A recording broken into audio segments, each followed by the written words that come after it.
Hi, thanks for joining me again as we go into the next chapters of Father J's third book. Before we read this week's chapters, let's take a look at what Father J shared with us last week.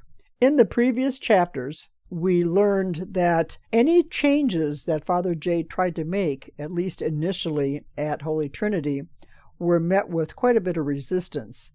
But as Father J stated, that was to be expected because the previous pastor at that church had been there for 34 years. And of course, everyone was used to Father Kern's policies and personality. So it was a little difficult in the beginning for Father J, but he persevered. We also learned that there is a difference between success and being faithful to your goal. Running a parish in any inner city has its unique challenges. So go back and listen to the previous two chapters to see what some of these challenges were and how Holy Trinity and Father J maintained their open door policy to help the poor of the inner city of Detroit. And now let's move on to the next two chapters in Father J's third book. Chapter 6, Father Kern's Last Day with Us. The true saint goes in and out among the people, and sleeps with them, and never forgets God for a moment. Abu Sa'id. I had written very briefly about Father Kern's passing in my second book, Reflections on My Way Home. Since Father Kern was an extremely popular pastor and truly a legend in the Archdiocese of Detroit, many people asked if I would tell the whole story concerning the transition of this great man, this extraordinary servant of God. Within the parish house of Most Holy Trinity Church, there stands a marvelous antique, an old, solid oak grandfather clock. How long it has been there or where it came from was... Note, this page has a picture of the particular clock Father J is talking about. Returning now to the story. Lost in antiquity. There was never a time when it actually worked, never counting the minutes or sounding its chimes on the hour. Yet, there it stood stately for many years in the dining room as a silent witness. But that was to change. August 15th, 1983 was an exceptionally beautiful day. It was also the feast in honor of the Assumption of Jesus' mother into heaven. After celebrating Mass in church, about 7 or 8 of us were just beginning our lunch in the parish house when all of a sudden the clock began to chime. I asked if anyone had gotten the clock fixed. The answer was no on the part of everyone present. We all looked at each other in absolute amazement as we realized it was Father Kern saying goodbye to us. We knew he was in the hospital and that his condition was considered critical, but we were not sure of when he would make his departure to the spirit world. I looked at my watch. The time was 12:47 p.m. We felt strongly urged to go immediately to the Fort Hospital. Was Father Kern calling us, or was he saying farewell to us and to the place where he had spent 34 years of his priestly ministry before retiring? Sister Ann said, "Let's go to the hospital now." We did. Sister Ann, Terry, Garrigan, and I left our food on the table and immediately drove to Fort Hospital. We moved quickly to the hallway marked ICU, where we were met by Leo Derderian, a longtime friend of Father Kern. From the look on his face, we knew that Father Kern's time had run out. Standing around the bedside were Father Kern's family, a few relatives, the hospital chaplain, and the medical team attending him. The respirator gave the appearance of a person breathing, but in my heart I felt he had already made his transition. We prayed for a while until they disconnected the respirator. The medical examiner promptly stated that Father Kern had expired. The Good Shepherd had called him home. I spoke to the doctor who had come to examine Father Kern's body, which he had designated for science. The doctor said 2 things to me. First, after looking at his watch, he agreed with me that Father Kern may very well have died around 12:47 p.m., the moment the rectory clock had chimed. Secondly, he said that there were no parts of his body that science would want. This was not surprising to me. After all, Father Kern was practically in constant motion until his accident on the freeway that put him in the hospital in the first place. This same doctor affirmed that they could not use the corneas of his eyes, his heart, his kidneys, or anything else that could help another human being to survive. Father Kern was so busy serving others throughout his life that he completely wore out his body. My understanding was that he survived the accident, but lying totally inactive in the hospital for so many days actually caused his death. In that motionless state, as the doctor expressed to me, his entire vascular system had broken down. In a very real sense, his continuous active ministry extended his life. The result was that we did have the body present at his funeral instead of a memorial mass. Without question, it was indeed the largest funeral that ever took place in the history of Most Holy Trinity Church. Besides the great following of lay people Father Kern had, there were many others standing outside who could not fit into the church proper. There were 9 bishops and several hundred priests. After hearing the story of the clock calling us to Father Kern's bedside, Mr. Archer, then owner of the Excalibur restaurant, was so deeply impressed that he said he would be willing to pay whatever it cost to fix the clock.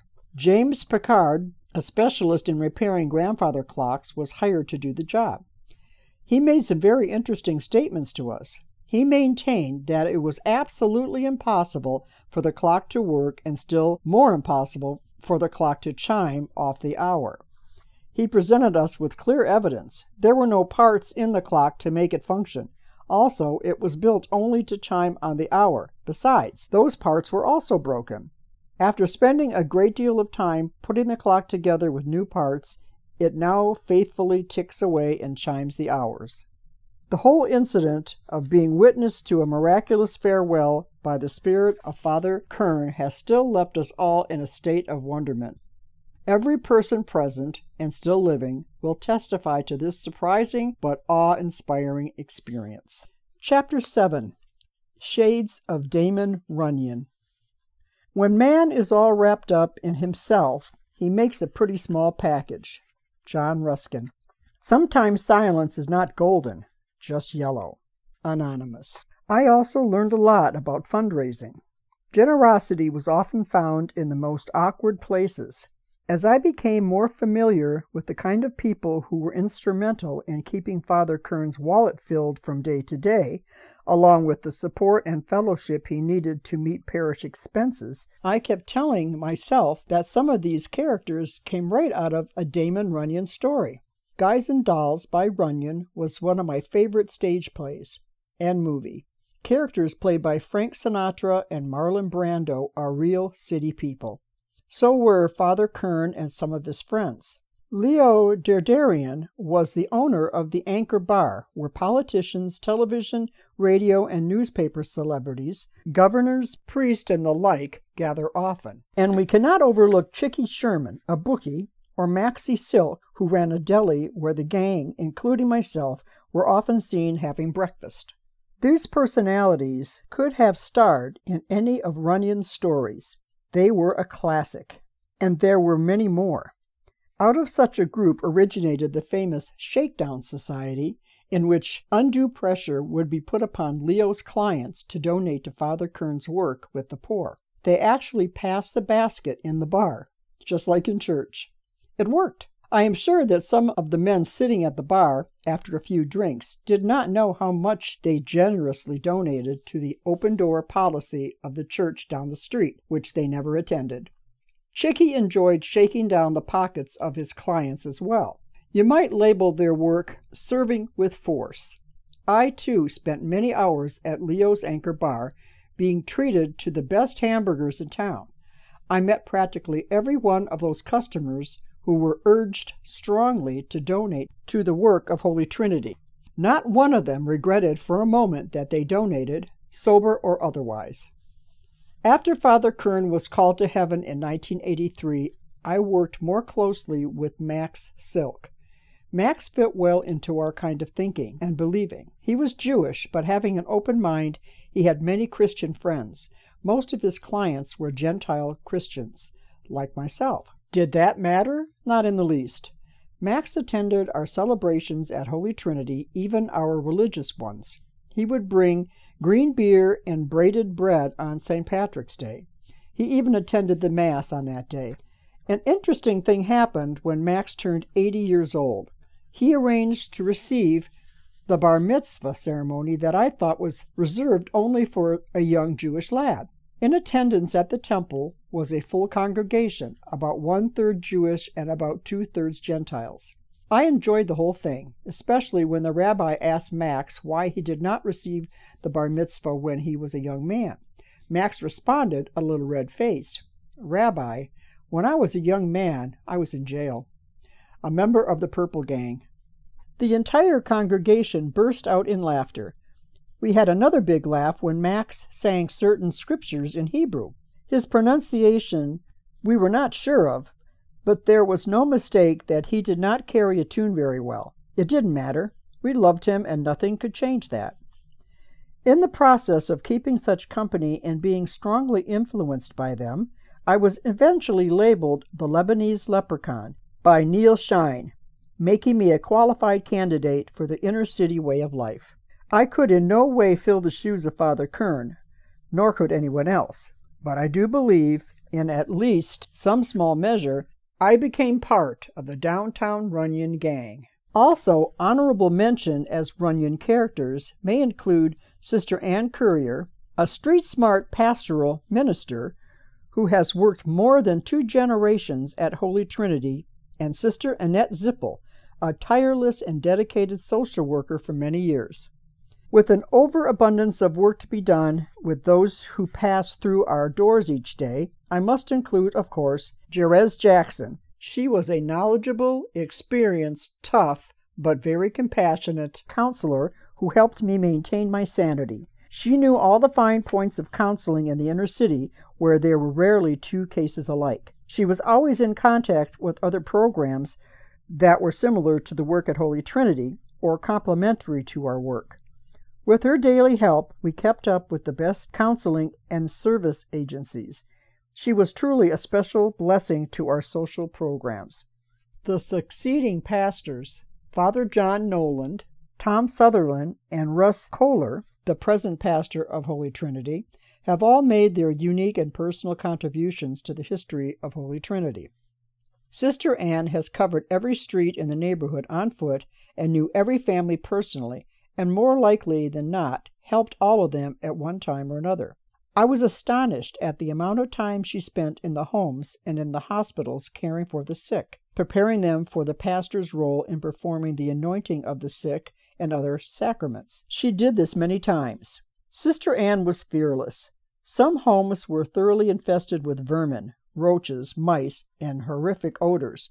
Nothing stopped her. I recall on one occasion she had several of us working on a single case. I will call her Madeline.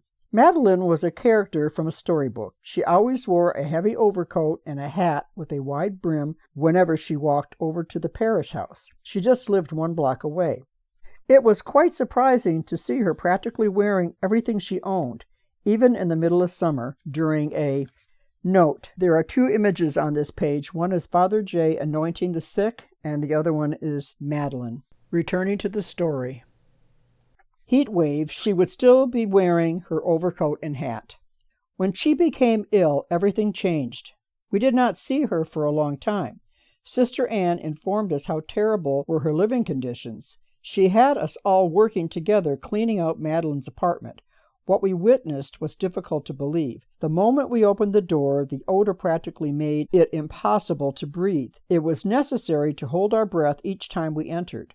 On our way out each time, we would grab something to throw away. Apart from the odor, we were welcomed by a lot of living things. Roaches could be seen all over the table. Mice were running everywhere. They were apparently more afraid of us than we were of them. It took a long time to clean the room. We were eventually just throwing the mattress and other large objects out the window to be picked up afterwards. I cannot describe the horrible condition of the mattress. I believe the center of it was totally corroded. Sister Ann took Madeline to the hospital for a number of health conditions she had. After a few days, I went to see her. She had the appearance of a totally new person, in a clean, odorless, healthy environment. She was very excited about having everything in a spotless condition. However, at this point, she was closer to death than to life. At least her final days were lived with quality and care. Madeline made her transition in peace. We were all present at her funeral. Thank you for listening, and please join us every Sunday for our watch party at our new premiere time of 2:30 Pacific Time as I premiere the next chapters of Father J's book.